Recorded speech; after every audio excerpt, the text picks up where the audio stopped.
Hey, Michelle, you over there? Yeah. Hey, can you come here for a minute? I need to borrow your Apple TV remote. Again? Yeah. It's small. Lost it. Yeah, I'll be there in a second. All right, thanks.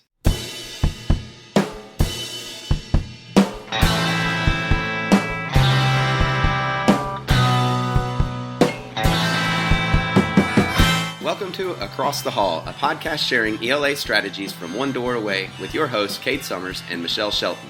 This is Episode 0, your first resource. Hey, I'm Kate Summers. And I'm Michelle Shelton. And Michelle and I are English teachers at Oxford High School in Oxford, Alabama. Michelle has been teaching for 17 years. And I've been teaching for 4 years. Here we are today in the attendance office because floors are being waxed, boxes are being moved, and changes are happening. And we're excited about a new school year. But what you're probably thinking right now is, why do you want to listen to us? So we're going to get started, and we're going to talk a little bit about that, give you some introductions to Michelle and me. Secondly, we're going to talk about what's up with the name of the podcast, Across the Hall. You probably already have a general idea, especially if you're an educator listening to this, but we'll get into a little bit more detail about that. And then thirdly, we're going to look into the school district in which Michelle and I work. So let's go ahead and get started.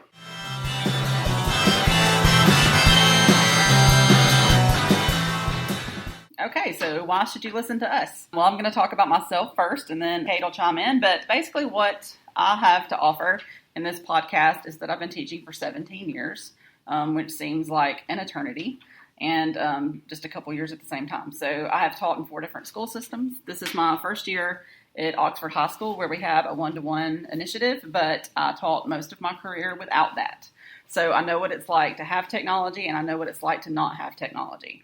And I know what it's like for someone to come in and tell you that you have to use technology, but give you no technology available to you. So I can talk to you about how to use these strategies when you have all the technology that you possibly can have, and how you can use them whenever you don't. Also, I have my master's degree in secondary education and my educational specialist degree in curriculum and instruction. Kate, what about you? Well, my degree in my master's program is in instructional design, and I graduated just last year, so that's kind of new to me. But unlike you, I guess all of my experience has been at a school with technology. At Oxford City Schools, we're really fortunate. We've got every student with a MacBook, I think from about 4th grade on up, and even our 5th and 6th grade and middle school get to take their MacBooks home, except for during the summer. And so that kind of access to technology and to educational tools and resources really gives us, a leg up at Oxford City Schools. But, when I came here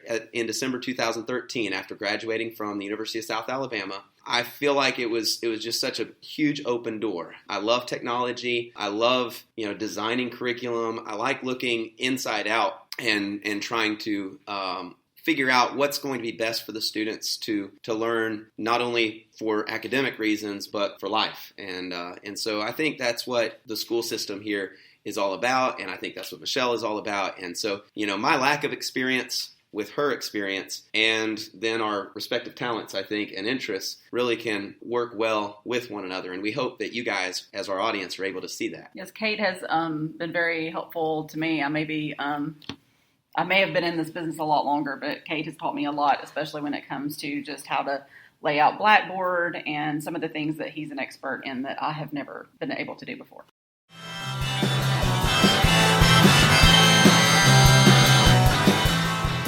So, how did the title come about, Across the Hall? Why Across the Hall, Kate? Well, you remember when you first got to Oxford, it was summertime, it was things just like right now, everything is everywhere. And I was overwhelmed. Our technology was sitting all on a counter, along with a bunch of books, or lack of some things. You might have been missing a printer, or, you get to be a new teacher, and some things are there, some things aren't. But I kind of took it upon myself to go across the hall and to see how you were doing, if you needed any help. And I kind of pride myself in being able to put things together technology-wise and get a computer turned on and wired up to the document projector and so on. But it was a little bit of a... He fumbled and kind of walked back across the hall, a little frustrated. Yeah, you might have needed the teacher down the hall in that case for some real help. But that sort of in the back of our minds, I think, is what carried on till it was more like November, December, January, sometime in that ballpark, that Michelle and I had realized that, there was a little bit more that we could offer, that throughout the first 6 months, 7 months of working together, we relied on each other for a lot of things. We did. For, instructional ideas, for different ideas with technology and how to integrate that. She was doing some really great things with getting her students to write more and to write better, and she was,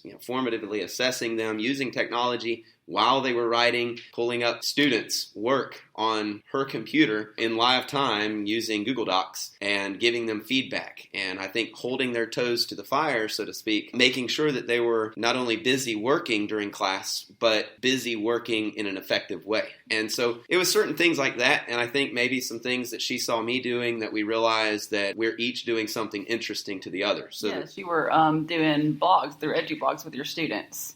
They were going really well, and he would get me to go and read his students' blogs, and I commented on a few, and they were doing a great job, so I started trying to incorporate that into my classroom as well.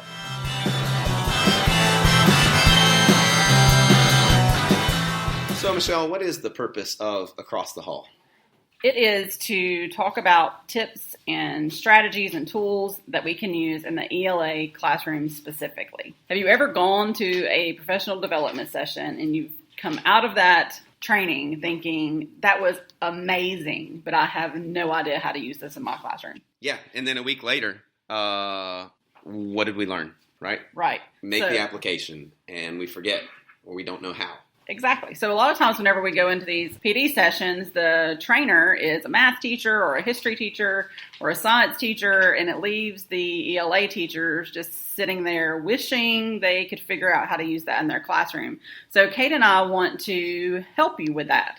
We want to give you practical ways that you can take these things that you're learning about in your professional development, in your training, what you're seeing on Twitter, and how you can use those in your English classroom, hopefully even the next day. Yep. And one of the things Michelle and I have both gotten into lately is really being connoisseurs of podcasts. She and I have both been listening a lot to various different podcasts, trying to glean as much as we can and learn as much as we can for application in our own classroom as well as with our podcasts. One of the best sources of information recently has been Chris Nesi. Chris Nesi. House of EdTech. Yes, our friend and colleague Adam Clark connected us with Chris Nesi, and he has been such a big help to us as we have been getting ready to start this podcast.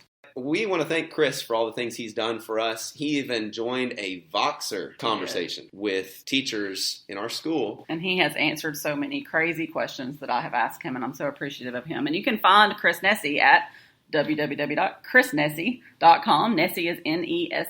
So let's talk a little bit about our school.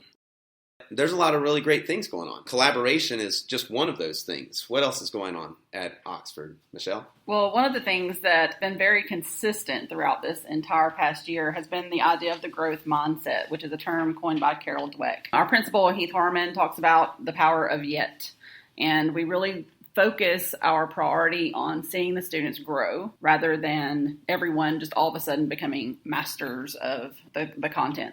So just can we see that they're growing? And I really like that attitude because it's not even just for the students, it's also for the teachers. We've got to model it. Right. The teachers are also encouraged to grow. So Mr. Harmon encourages us to get on Twitter and to grow our PLN and to get on Voxer and to collaborate and to talk to each other and share ideas. And he's been very supportive of those ideas whenever they have come out. So it's a growth mindset throughout the entire school, not even just for the students. Learning labs, innovation stations, teacher maker spaces. We've got so much going on, so much to be excited about. Our media center is getting a complete remodel to give more collaboration space for students. So it's all very exciting. So next time around, we're going to be discussing what, Michelle? Flipgrid. All right. And Flipgrid fever. So we're looking forward to you being with us for our next episode on Flipgrid. We'll even have Joey Terrelson, head of engagement at Flipgrid, joining us on the program. Michelle's been using Flipgrid in her classroom, and you might have even recently heard about becoming Flipgrid certified. So, all that and more in our first official episode of Season 1 of Across the Hall. Once you've finished listening to this podcast, make sure you check us out online at www.acrossthehallpodcast.com and on Twitter at acrossthehall. Remember, the O in across is a 0 in across the hall. And also you can join the Across the Hall conversation on Twitter using the hashtag #XTheHall. See you next time.